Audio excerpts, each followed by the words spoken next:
Hello and welcome to ESL Universe. My name is Kalita and we're here today to discuss the future continuous or future progressive tense. A couple of videos ago, we introduced the progressive tenses and I reminded you about our questions that we can use to determine tense.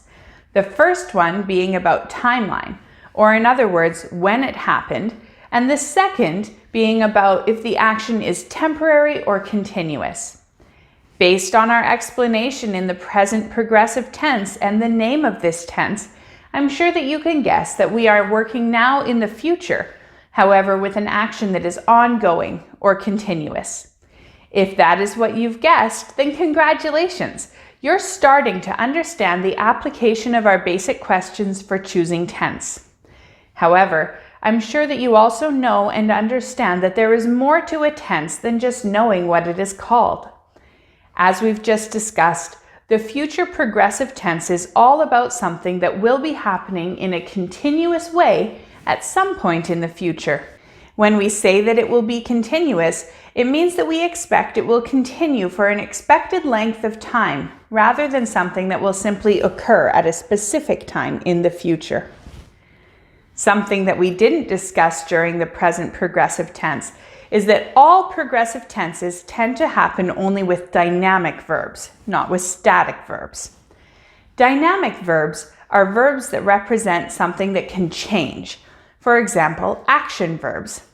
Static verbs are verbs that typically are not changeable. For example, how tall something is. We can form the future progressive tense by using the modal word will, along with the base form of the word be, plus the present participle of the verb, or, as we call it, verbing. In this structure, the word will is our indicator that the event will happen in the future, and the verb with an ing tells us that the thing that will happen in the future will be continuous. The best part of this is that we don't have to conjugate it for different subjects. How nice is that?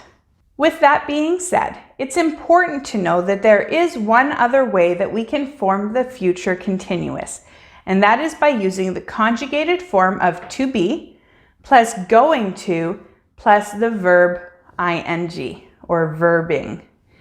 The good news is that even though we do have to do some conjugation here, it only needs to happen for the word to be, so it should be relatively easy to learn. Both of these forms of future continuous, will be verbing and going to be verbing, are used to indicate something happening for a period of time in the future.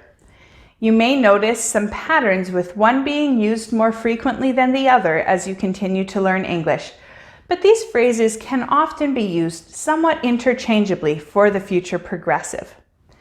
Don't forget that we did mention that present progressive can be used for some future situations. However, this is only the case when it is something that will happen in the near future. In these cases, it may even appear to look like a be going to future continuous verb, except that we may see it followed by a base verb instead of the present participle.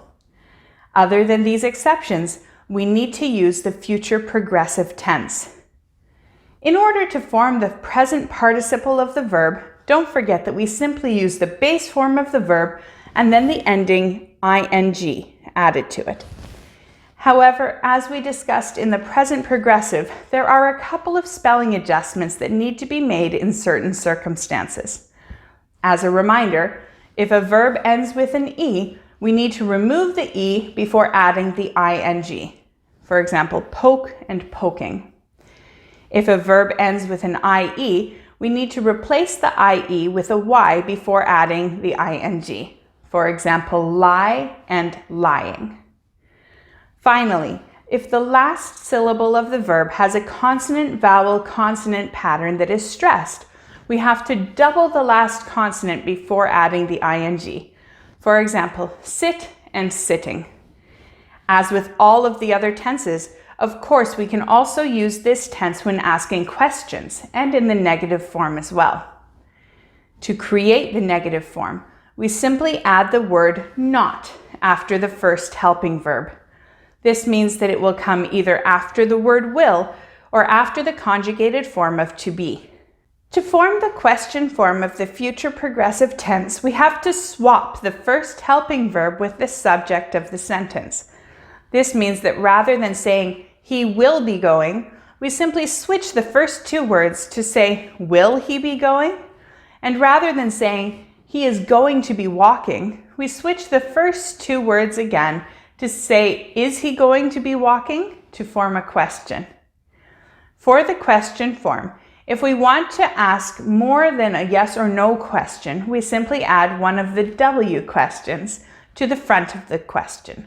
For example, when will he be going? Or why is he going to be walking?